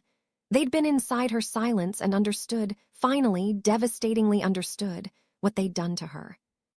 Alpha Davros stood on shaking legs, his expression no longer arrogant but broken. When he spoke, his voice was barely above a whisper, but it carried in the new silence. "Retreat! All armies retreat! We have no claim here. We never did." One by one, the 12 alphas turned and walked away from the fortress. Their armies followed, moving like wolves who'd been shown the true nature of their prey and found themselves wanting. King Oryx stood alone for a long moment, staring up at the walls where his daughter had just proven she was more powerful than his entire kingdom. Then he too turned, his shoulders bowed, his crown suddenly looking too heavy for his head. Within an hour, the valley was empty, the siege equipment abandoned, the armies vanished back into the mist. Vesper lay in Rune's arms on the battlements, watching them go. Her hands trembled as she signed. "Did I kill anyone?" "No," Rune signed back, his face illuminated with something like awe. "You just made them remember their humanity, made them feel what they'd chosen to ignore." "Is it always going to hurt like this?" she asked, using the power. "I don't know," he admitted, "but I know you won't ever be helpless again." Ash appeared beside them, her pale eyes bright. She signed, "The pack is calling you something. A title. Do you want to hear it?" Vesper nodded weakly. "The voice of silence." Ash's signs were reverent. "The wolf who screams loudest when she doesn't make a sound." Vesper closed her eyes, exhaustion pulling her under. But before she lost consciousness, her hands formed one final sign against Rune's chest. "I'm not a curse anymore." "You never were," he signed back, his fingers gentle against her hair. "You were just a voice the world needed to be quiet enough to hear." The valley looked like a battlefield without the battle. Scattered weapons caught the last light of dusk, swords dropped mid-draw, arrows that would never be fired, siege equipment abandoned as if it had never mattered. The armies hadn't fled in panic so much as dissolved, wolves stumbling away in groups of 2 and 3, their eyes hollow with the weight of what they'd felt, what she'd made them feel. Vesper remained on the battlements long after the golden light faded, watching the remnants of 5,000 wolves disappear into the darkening forest. Her body felt hollowed out, like she'd poured every piece of herself into that wave of silent speech and hadn't yet figured out how to refill the empty spaces. Her hands shook. Her vision blurred at the edges. Blood had dried beneath her nose, and she could taste copper at the back of her throat. But she was standing. That had to count for something. The Ghostwalker pack moved through the fortress below, their usual efficiency now tinged with something like reverence. Vesper could feel their eyes on her, not with fear, but with an understanding that had shifted. She wasn't just the princess they'd welcomed anymore. She was something else, something powerful, something that had just ended a war without spilling a drop of blood. Ash appeared first, climbing the stairs with her characteristic silence. She stopped a respectful distance away, her pale eyes assessing Vesper with the precision of someone checking for injuries. Her hands moved carefully. The outer patrols confirm it. They're gone. All 12 armies, scattered to their home territories. "Davros," Vesper signed, her movements shaky but legible. "Left with his contingent. He was," Ash paused, searching for the right sign, "destroyed. Whatever you showed him broke something fundamental. He won't be coming back." Vesper nodded, too exhausted to feel satisfaction. She'd wanted them to understand, not to break them. But maybe understanding and breaking were the same thing when the truth was heavy enough. "And my father." Ash's expression shifted, something dark crossing her features. "Still in the valley. You should see for yourself." Rune had been standing at the far end of the battlements, giving Vesper space to process, but now he moved closer. His presence was a wall of warmth at her back, solid and steady. His hand came to rest on her shoulder, not possessive, just grounding. A reminder that she wasn't alone even when she felt carved out and hollow. Vesper walked to the edge of the wall and looked down.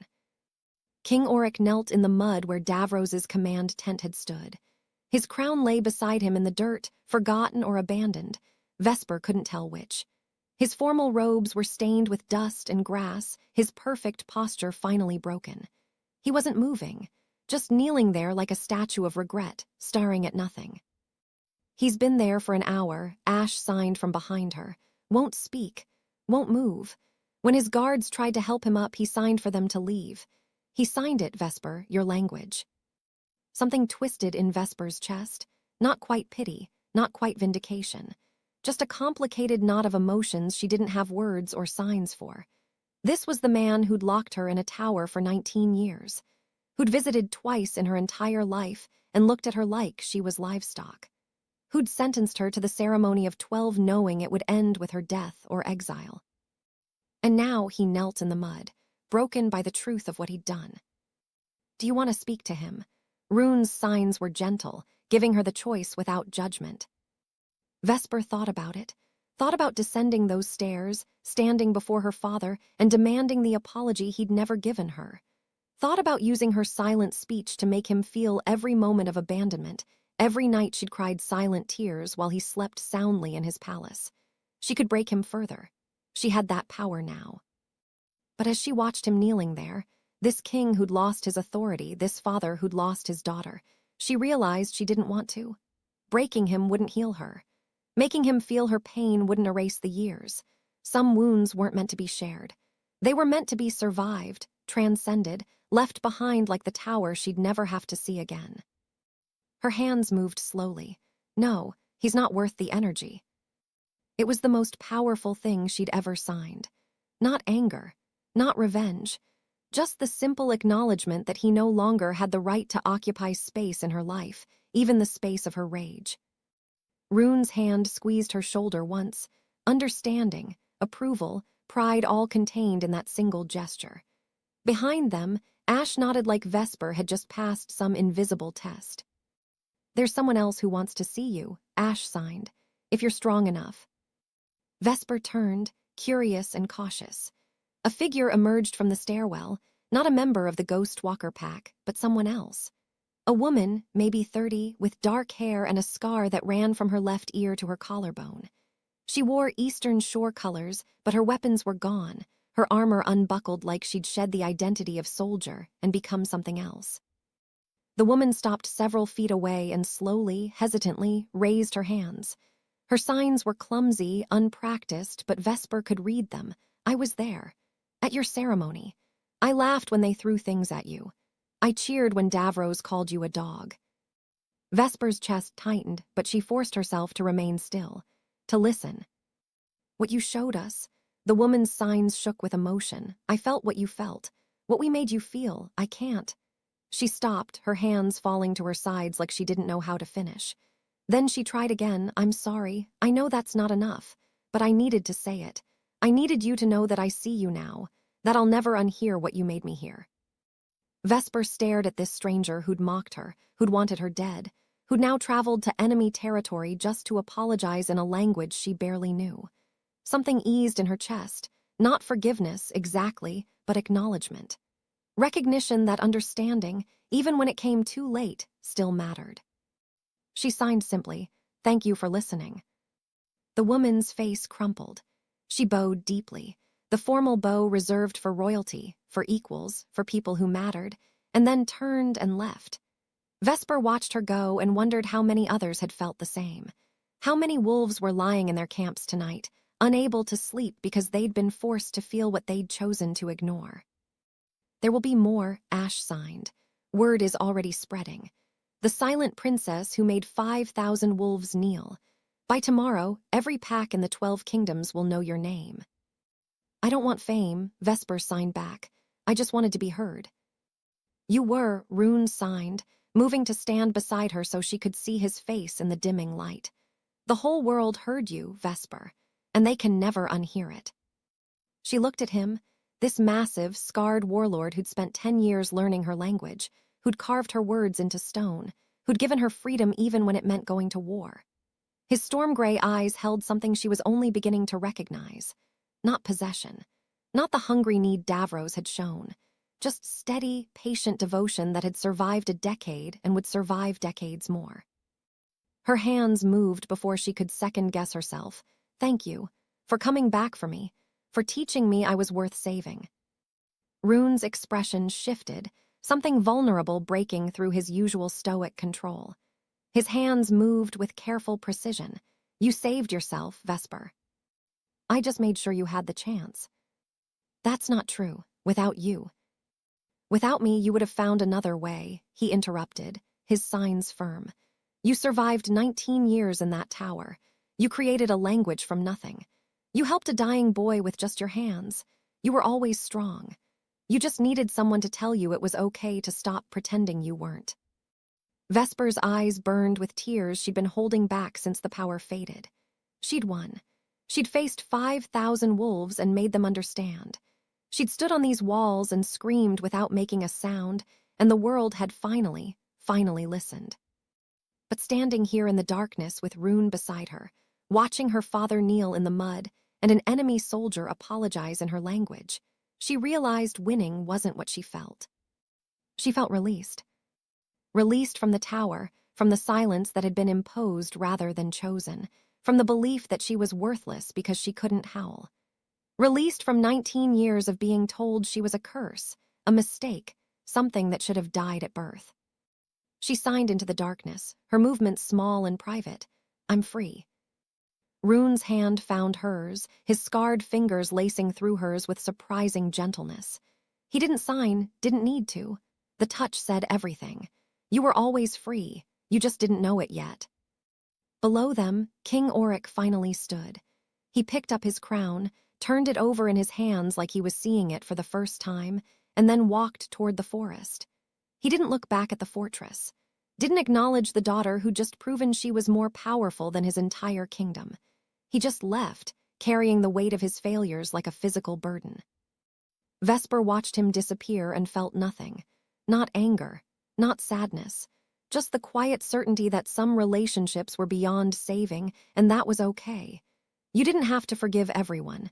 You just had to stop letting their cruelty define you. Come on, Ash signed from the stairs. The pack wants to celebrate. They're calling it the bloodless victory. First siege in Deadland's history to end without a single casualty. Vesper nodded, but she didn't move yet. She stood on the battlements with Rune's hand in hers, looking out at the empty valley where an army had knelt before the voice they'd tried to silence. The silent princess had become the voice of silence. And the world would never forget the difference. 3 days after the siege ended, Vesper told Rune she wanted to go back. They were in the library, surrounded by books and the comfortable silence that had become their shared language even beyond the signs. Rune was reviewing border reports, while Vesper studied an ancient text on silent speech that Ash had found in the archives. The power was still new, still unpredictable.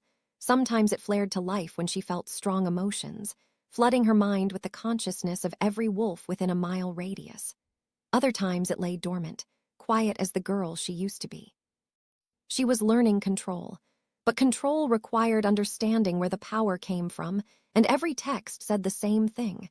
Silent speech manifested through connection, through being seen by someone who mattered. Vesper set down the book and signed to Rune. I need to go back to the echoing valley, to the tower. His head came up immediately, concern flashing across his scarred face. Why? Because I spent 19 years there and I left without saying goodbye, without taking anything that mattered, without... She paused, searching for the right sign, without choosing to leave. You carried me away. I want to walk away myself. Rune studied her for a long moment, reading the determination in her hands, the steadiness in her violet eyes. Finally he signed, then we go, but not alone. I'm not letting you face that place without backup. Just you, she signed back. This is something I need to do, something we need to do. The way she signed, we made something shift in his expression, recognition that she was including him in her healing, trusting him with the deepest wounds. He nodded once and began making arrangements. They rode out at dawn, just the two of them on Rune's warhorse. The Ghostwalker pack wanted to send an escort, but Vesper had been firm. This wasn't about protection. It was about closure, about facing the place that had defined her and proving it no longer had power over her. The journey took 2 days. They crossed from the wild deadlands back into the cultivated forests of the echoing valley, and with each mile, Vesper felt the landscape trying to reclaim her. The trees seemed to whisper that she didn't belong out here, that she should be locked away, that freedom was something meant for other wolves. But Rune's presence at her back was a constant reminder that those whispers were lies. Every time doubt crept in, his hand would find her shoulder, or he'd sign something simple, still here, still with you, and the whispers would fade. They reached the palace grounds at dusk. The tower rose against the darkening sky exactly as Vesper remembered. Gray stone, 3 stories, a single window facing the forest. She'd expected to feel something when she saw it. Fear, maybe. Rage. The crushing weight of 19 years pressing down on her chest. Instead, she felt nothing. It was just a building. Stone and mortar and bad memories, but no longer a prison because she wasn't trapped inside it. Rune dismounted first and helped her down, his hands steady at her waist. The palace itself looked abandoned. Most of the staff had fled after word spread about what happened at the siege. King Auric hadn't returned. Neither had most of the nobles. The Echoing Valley was a kingdom in collapse, its authority shattered by the revelation that they'd tortured their most powerful Luna for 19 years and called it protection. They walked to the tower without speaking. The door was unlocked. No one had bothered to secure it after she left. Inside, dust motes floated in the dim light from that single window. The furniture was exactly where she'd left it. Her bed with its thin mattress. The table where she'd eaten alone for 19 years. The mirror where she'd practiced her signs, creating a language from desperation and loneliness. Vesper climbed the stairs to her room, each step familiar and foreign at once. Rune followed silently, giving her space to process. When she reached the top floor, she stood in the center of the room and turned slowly, taking it all in. This was where she'd been born, where she'd lived, where she'd nearly died from isolation and neglect, where she'd created something beautiful from something cruel. I wanted to burn it, she signed to Rune. I thought coming back here I'd want to destroy every stone, turn it to ash and scatter the ashes. And now, he signed. Now I think burning it would give it too much importance. She moved to the window, her window, the one she'd stood at for 19 years watching the world happen without her. It's just a tower, just a place. It can't hurt me anymore unless I let it. Rune moved to stand beside her at the window, looking out at the forest where he'd once crawled dying through the underbrush. His expression was distant, remembering. Then his hands moved. There's something I need to show you. He gestured for her to follow him back downstairs and outside. They circled the tower to the spot directly beneath her window, and Rune knelt in the overgrown grass. His scarred hands pushed aside weeds and ivy until he found what he was looking for. A carving in the stone foundation, weathered by 10 years of exposure, but still legible to anyone who knew what they were looking at.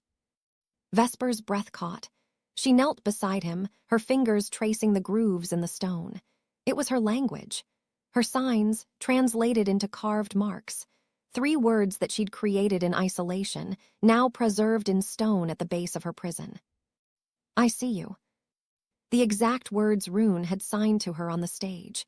The words that had shattered her understanding of everything. But this carving was old, a decade old, based on the weathering and the moss growing in the deeper grooves. Her hands shook as she signed. When?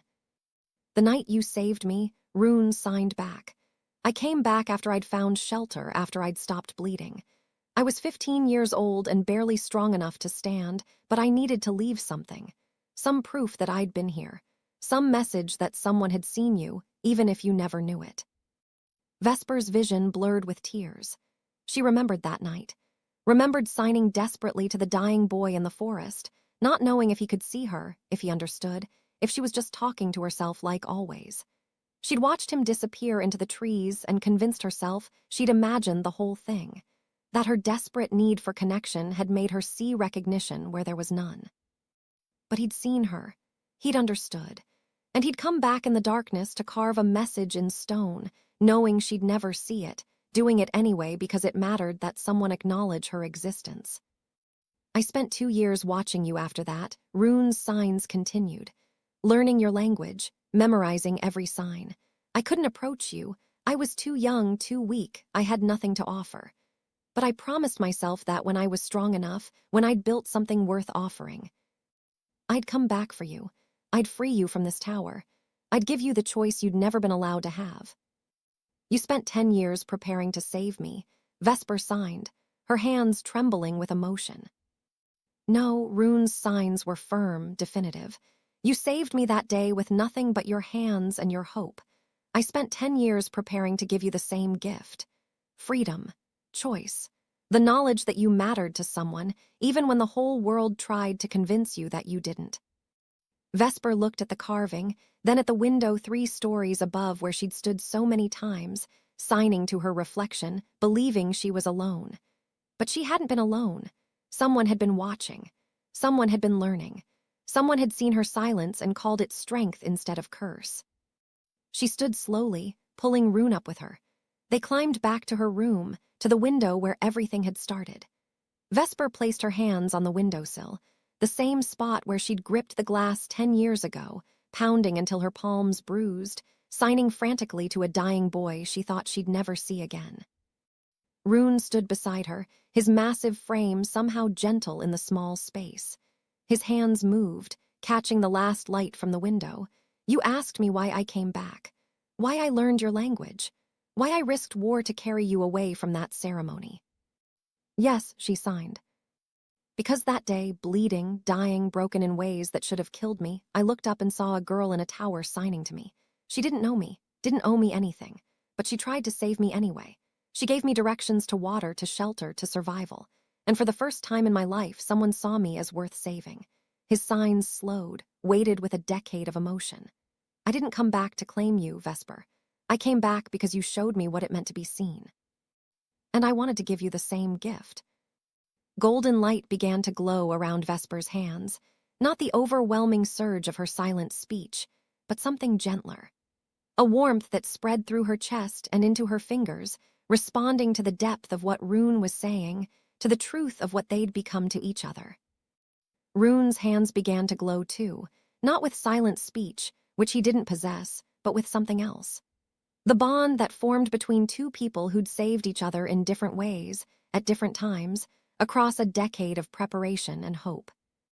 They stood facing each other in the tower room where Vesper had spent 19 years believing she was worthless, and their hands moved in perfect synchronization, signing the words that had started everything.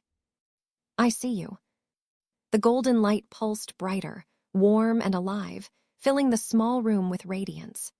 Vesper realized with sudden clarity that this was what silent speech really was, not the ability to force others to hear you, but the power that came from being truly, deeply seen by someone who mattered.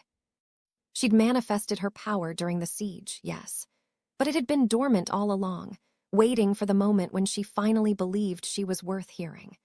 And that moment had come because a dying boy had learned her language and spent 10 years proving that her silence had been strength all along. Thank you, she signed, the words glowing in the air between them, for seeing me when I couldn't see myself. Thank you, Rune signed back, for teaching me that being seen was possible. They stood in the tower together, hands glowing with golden light, 2 people who'd saved each other in different ways, finally understanding that some rescues took years to complete. That freedom wasn't something you received in a single moment. It was something you chose, again and again, until choosing it became as natural as breathing. Vesper looked around her prison one last time. Then she took Rune's hand, walked down the stairs, and left the Tower of Silence behind forever. She didn't burn it. She didn't destroy it. She simply walked away because some prisons only had power if you stayed inside them. And she'd been free the moment she'd signed to a dying boy and chosen to help him survive. Everything after that had just been learning to believe it. They rode away from the tower as the last light faded from the sky, and Vesper didn't look back. Not once. The Tower of Silence grew smaller behind them until it was just a shadow against the horizon, just another piece of landscape that held no power over her anymore. Rune felt her relax against his chest as they rode, felt the tension she'd been carrying since they'd entered the echoing valley finally release. When they stopped to make camp that night, halfway between her past and her future, she signed something that made his chest ache with a decade of suppressed emotion. I think I'm ready to choose you now, not because the bond demands it, not because you saved me, but because I want to. His hands shook as he signed back. Are you sure? You don't have to decide now. You don't have to decide ever if you're not ready. I'm sure. Her signs were steady, certain. You spent 10 years learning to speak to me. I think I can spend the rest of my life learning to love you. The golden light returned, softer this time, wrapping around both of them like a promise. In the distance, a wolf howled, the traditional sound of the pack mindlink that Vesper had never been able to make. But she didn't need to howl anymore. She had something more powerful. She had a voice that could make the world stop and listen. And she had someone who'd been listening all along. Rune pulled her close, and for the first time in 19 years, Vesper let herself be held without fear. Without the belief that she was too broken to be loved. Without the crushing weight of silence that had been imposed rather than chosen. "I love you," she signed against his chest, the words glowing faintly in the darkness. "Thank you for teaching me I was worth loving." "I love you," he signed back, his scarred hands gentle against her silver blonde hair. "Thank you for teaching me that the strongest voices are the ones that don't need sound to be heard." They stayed like that until dawn, two people who'd saved each other across a decade, finally understanding that some love stories weren't written in grand gestures or passionate declarations. They were written in small acts of devotion, in languages learned alone, in words carved into stone, in the patient belief that someone worth saving would one day believe they were worth it too. And in the Tower of Silence, the carving at the foundation remained, weathered by time but permanent as stone. "I see you." A message from a dying boy to a lonely girl. A promise that had taken 10 years to fulfill. A reminder that the most powerful thing you could give someone wasn't rescue, it was recognition. The proof that they existed, that they mattered, that their silence wasn't a curse but a choice. And that choosing to speak, in whatever language felt true, was the bravest thing anyone could do. If you've ever felt invisible, like your voice didn't matter, like you were screaming into a void and no one could hear you, drop a comment below. Tell us where you're watching from. Tell us if there's someone in your life who learned your language when everyone else gave up trying.